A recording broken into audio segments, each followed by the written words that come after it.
Добро дојдовте во празничното издание на Урбаните вести. Денеска го славиме Денот на револуционирната борба. Овој ден секој македонец го слави како ден кога е вкоренета идејата за конечно ослободување на Македонија и втемелување на националниот идентитет. По тој повод во Музеот на македонската борба за државност и самостојност се одржува изложба на тема Балканските војни во Македонија во периодот од 1912-1913 година. Започнуваме со Урбаните вести.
Македонија го прославува Денот на македонската револуционерна борба.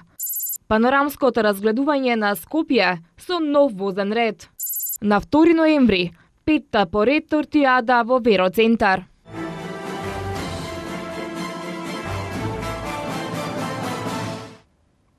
–23 октомври, за државен празник на Република Македонија беше прогласен во 2007 година, кога беше донесен и новиот закон за државни празници. И од тогаш овој ден е неработен за сите граѓани. Истиот се прославува со низа свечености, културни и спортски манифестации, а се доделува и наградата 23 октомври. Прилог на Томислав Атанасовски. Македонија по 6-ти пат го прославува Денот на македонската револуционерна борба 23 октомври. Со новиот закон за државни празници, овој ден беше прогласен за државен празник. Денот на македонската револуционерна борба се празнува по повод формирањето на македонската револуционерна организација во Солун на 23 октомври 1893 година. Тогаш во куќата на солунскиот книжар Иван Хаџи Николов се собрале 6 млади луѓе да ги постават темелите на зачетокот на револуционерната борба за слободна Македонија. Основоположници биле Христо Татарчев, Даме Груев, Петар Попарсов, Иван Хаџи Николов, Антон Димитров и Христо Батанџиев. Овие млади луѓе основале конспиративна група нарекувајќи ја Македонски револуционерен комитет. Формирањето на ВМРО значило почеток на организирано македонско револуционерно движење кое преку Илинден во 1903 година и Крушевската република, а потоа и преку Народно-ослободителната војна резултира со создавање на современа и самостојна македонска држава. Денешниот ден се поврзува со организираната борба на македонскиот народ, без разлика на тоа на која националност припаѓаат, да формираат своја независна држава. 23 октомври го символизира континуитетот на македонската борба за независност, кој резултира со создавање на 8 септември 1991 година современа и независна македонска држава. Во чест на овој ден низ цела Македонија се случуваат низа свечености, концерти и спортски надпревари. Официјалната најголема свечена академија се одржува во Македонската опера и балет, каде се обраќаат високи државни представници и историчари на Македонската академија на науките и уметностите. Поради историската важност на овој ден се доделува и наградата 23 октомври. Таа е највисоко признание за долгогодишни остварувања во областа на науката, културата, образованието, заштитата на државните интереси и промоција на државните приоритети, како и вредности и културно-историско наследство на Македонија.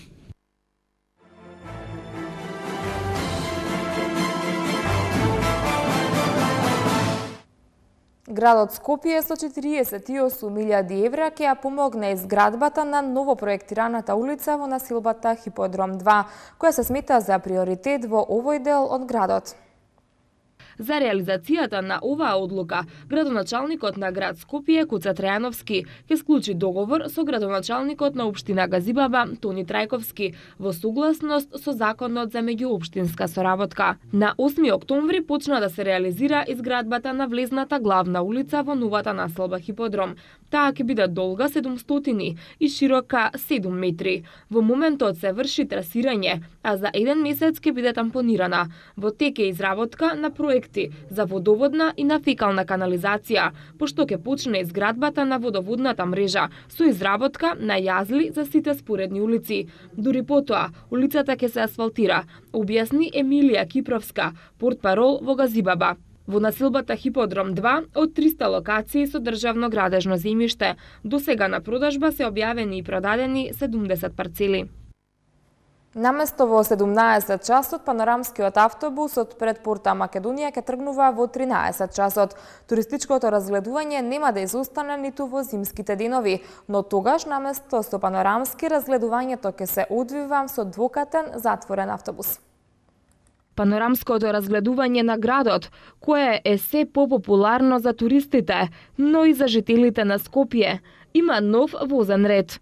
Наместо од 17 часот, втората тура сега тргнува во 13 часот од порта Македонија. Терминот од 11 часот останува резервиран за првата панорамска прошетка, а цената и натаму останува достапна. За 35 денари сите љубопитни граѓани може да ги слушнат легендите поврзани за Скопје. Туристичката тура нема да изостане ниту во ладните зимски месеци, тврди првиот човек на ЈСП Мишо Николов, но наместо панорамски автобус, зимските туристички разгледувања на градот ќе се одвиваат со затворен двокатен автобус. Доколку пак поголема група граѓани сакаат Скопје да го разгледуваат надвор од предвидените два термина, може да го изнајмат автобусот за 6500 денари, а не е исклучена и можноста во редовните туристички линии да бидат вклучени и посети на аквадуктот Скупи или Матка, информираат од ЈСП.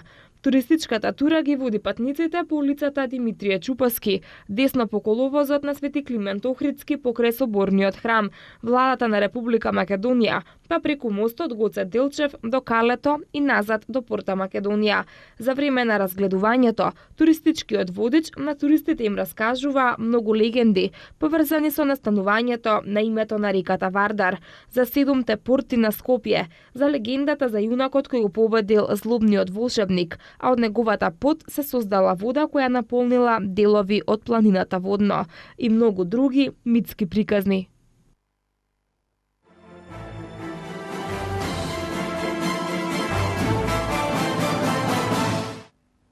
На 2 ноември во Скопје во Вероцентарот. Традиционално, а оваа година и јубилејно по 5-ти пат, ќе се одржи манифестацијата Интерскоп Кейс 2013 или попозната како Тортијада.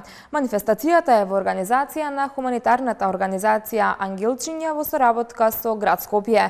Граѓаните и посетителите на град Скопје и оваа година ќе имаат можност да уживаат во креациите на аматери и професионалци од земјава и странство. 8 држави веќе го потврдија своето учество. Средствата собрани од лицитацијата на тортите ќе бидат наменети за реновирање на дел од просториите на стационарот во јавната здравствена установа Завод за рехабилитација на слух, говор и глас во Скопје. Организацијски манифестацијата ќе биде поделена во два дела. Ревијален дел од 12 до 17 часот, каде граѓаните со слободен влез ќе ги разгледаат изложените торти и ќе гласаат според нив за најдобрата, притоа уживајќи во богатата музичка програма.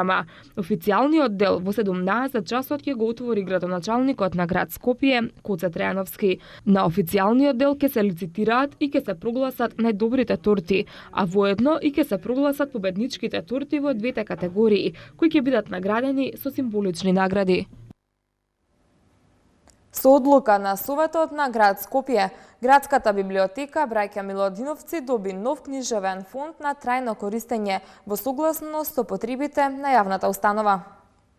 По потпишување на договорот меѓу градската власт и Браќа Миладиновци, надлежните од библиотеката во својот фонд ќе може да внесат книги од проектите 130 тома македонска книжевност и превод на литературни дела на добитници на Нобелова награда за литература, како и учебници на македонски, албански и на англиски јазик од реномирани странски автори од областа на иновациите. Општина Карпаш започна со редовната есенска дератизација за уништување на штетните глодари на незината територија. како што соопштуваат од општината. Со дератизацијата ќе бидат опфатени околу 3600 шахти. Првично ќе се изврши дератизација на основните училишта и детските градинки на подрачјето на локалната самоуправа, 10 училишта и 4 градинки со своите клонови, а потоа ќе следи уништување на глодарите во сите шахти во сите делови на Карпош. Есенската дератизација општина Карпош ќе ја спроведе во соработка со јавното претпријатие Водовод и канализација, а ќе ја реализира Институтот за јавно здравство, а се предвидува таа да трае до средината на ноември. Алесандро Неста по крајот на сезоната во САД ја завршува фудбалската кариера. Јапонскиот производител на автомобили Honda го враќа Фернандо Алонсо во Формула 1 тимот на Мекларен. Следува спорти околу спортот, но пред тоа рекламите.